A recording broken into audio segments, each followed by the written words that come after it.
नमस्कार दोस्तों, stock movers में आपका स्वागत है। दोस्तों, आप हमारे चैनल पे नए हैं तो हमारे चैनल को सब्सक्राइब एंड बेल आइकन को हिट जरूर कर ले। आज हम बात करेंगे पाइन लैब के बारे में।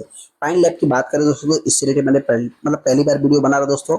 इस स्टॉक में अपने को लगातार गिरावट देखने को मिल रही है। आप कह सकते हैं कि लगभग ऑलमोस्ट ये कंपनी जिन्होंने भी जहां पे भी इस स्टॉक में निवेश किया, आप कह सकते हैं कि अभी तक वो फंसे हुए हैं। हालांकि जिन्होंने पुरानी होल्डिंग्स जिनके पास भी है दोस्तों, हो सकता है कि उनको प्रॉफिट देखने को मिले, लेकिन मेरे पॉइंट से अभी इस स्टॉक में एक नेगेटिव सेंटीमेंट देखने को मिला है। तो हो सकता है कंपनी में और भी गिरावट देखने को मिल सकती है फ्यूचर में दोस्तों। मेरे पॉइंट से तो क्या हम फंस गए? देखिए दोस्तों, जो भी रिटेलर अपने आप को फंसा फील कर रहे हैं उनको भी क्या करना चाहिए, जो भी रिटेलर इस स्टॉक को बाई करना चाहते हैं उनको भी क्या करना चाहिए, जिससे रिलेटेड मैं डिस्कस करूंगा। हम आगे पाइन लैब के ऊपर, जैसा कि आप देख सकते हैं, आज की भी अगर मैं बात करूं तो आज के दिन भी स्टॉक 2% पौने 2% गिरावट दर्ज किया। यहाँ पे अगर आप 5 दिन के चार्ट को देखेंगे तो 5 दिन में दोस्तों 22% स्टॉक में गिरावट देखने को मिली। आप कह सकते हैं कि लोअर सर्किट भी इस स्टॉक में देखने को मिला है। मतलब अगर आप इसके 1 महीने के चार्ट को देखेंगे 16% और 6 महीने में देखेंगे तो ऑलमोस्ट कंपनी 40% डाउन होते हुए दिख रही है। हालांकि दोस्तों यहाँ पे अगर मैं 1 साल की बात करूँ तो वही 40%, क्योंकि जस्ट ये कंपनी अभी भी मार्केट में लिस्ट हुई है 14 नवंबर 2025 को। वहाँ 250 रुपए से आप कह सकते हैं कि कंपनी लगभग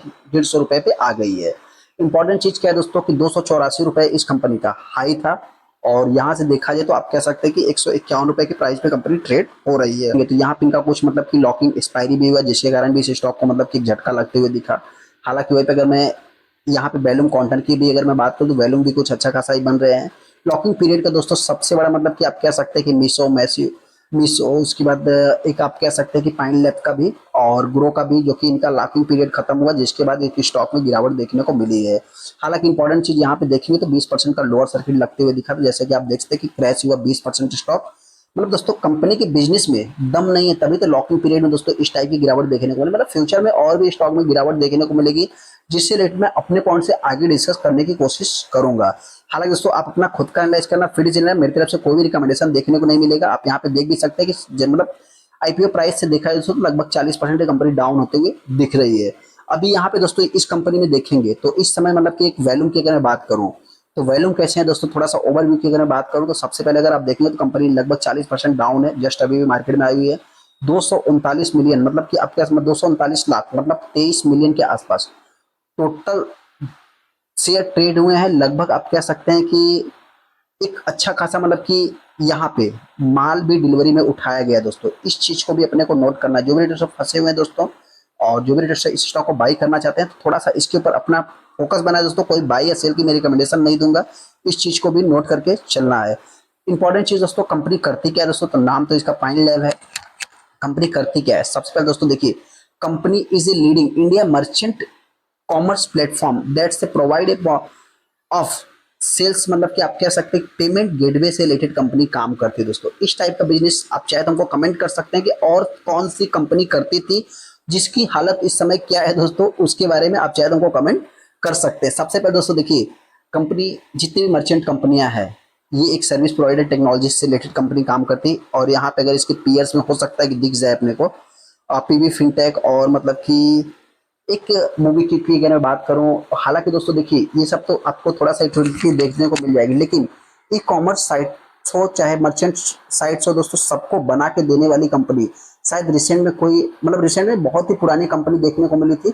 उसके बाद अभी भी उसकी हालत देखा है तो इतना कुछ खास देखने को नहीं मिल रही है। जैसा कि अगर मैं बात करूं, आपसे बता रहा हूँ, वो भी सेम टाइप का बिजनेस कंपनी करती है। आज उसकी हालत क्या है, 6 रुपए पे कंपनी ट्रेड कर रही है। तो मेरे पॉइंट से दोस्तों देखिए, कंपनी के बिजनेस की अगर मैं बात करूँ एज ए कि करंट डेटा के अकॉर्डिंग कंपनी का बिजनेस ठीक ठाक देखने को है। हालांकि 25 तारीख को उनके रिजल्ट भी आने वाले हैं। रिजल्ट कैसे रहेंगे दोस्तों, उसके ऊपर भी अपना फोकस होना चाहिए, फिर आप चाहे तो डिसीजन ले सकते हैं। इंपॉर्टेंट चीज क्या है दोस्तों, कंपनी का बिजनेस देखा जाए तो एज ए अभी प्रेजेंट डेटा के अकॉर्डिंग स्ट्रॉन्ग ही देखने को मिल रहा है। और हालांकि अगर मैं शेयर होल्डिंग पैटर्न की बात करूँ तो वक्रांगी के अकॉर्डिंग अगर देखा जाए तो वक्रांगी है शायद, और भी एक कोई कंपनी थी दोस्तों, चाहे तो आप हमको कमेंट कर सकते हैं। यहाँ पे एफ आईज और डी आईज कि देखा है तो एफ आईज ने सेलिंग किया, डी आईज ने सेलिंग किया है दोस्तों। अब माफ करना, बाई किया है। हालांकि पब्लिक की बात करें तो पब्लिक में की दोस्तों बाई किया। हालांकि एक विदेशी कंपनी है, पेपाल से रिलेटेड आप कह सकते हैं, उनके पास भी स्टेक देखने को, मर्चेंट इन्वेस्टमेंट से रिलेटेड यू की कंपनी आपको देखने को मिल जाएगी। इस स्टॉक को बाई करना चाहते हैं, जो भी डिसीजन लेना है आप चाहे तो इसकी एक बार Q4 के रिजल्ट देख लें।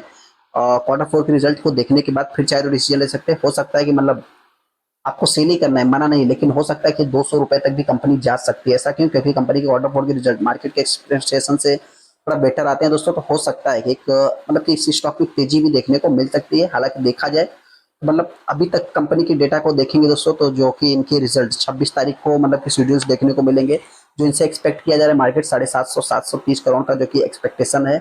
और ईपीएस जो है दोस्तों लगभग 0.55% के आसपास आता हुआ दिख सकता है, ऐसा जो कि एक्सपेक्ट किया जा रहा है। हालांकि दोस्तों अभी तक दिसंबर के रिजल्ट की बात करें तो दिसंबर का रिजल्ट दोस्तों मतलब आप देख सकते हैं कि एक्सपेक्टेशन कंपनी ने फुलफिल किया था, फिर भी 40% डाउन है। तो मेरे पॉइंट दोस्तों एक निगेटिव डायरेक्शन में, मतलब कि थोड़ा सा मतलब कि आप इसके ऊपर नजर रख सकते हैं। बाकी आप जो भी डिसीजन लेना है 25 के बाद आप चाहे तो ले सकते हैं। बाकी सेल या बाई की कोई भी रिकमेंडेशन नहीं है। हाँ, गिरावट होगी दोस्तों तो मेरे पॉइंट से ये कंपनी आने वाले समय में 100 से 120 रुपए तक भी जा सकती है, ऐसा मेरा मानना है। वहीं पर अगर मैं तेजी की बात करूं दोस्तों, तो अगर मार्केट इसको कंसेप्ट करता है तो ये कंपनी 200 रुपए तक भी जा सकती है, ऐसा मेरा मानना है। आपको गलत है तो कमेंट कर सकते हैं। चलिए सब एक लाइक कर दे, चैनल को सब्सक्राइब कर लेते हैं दोस्तों।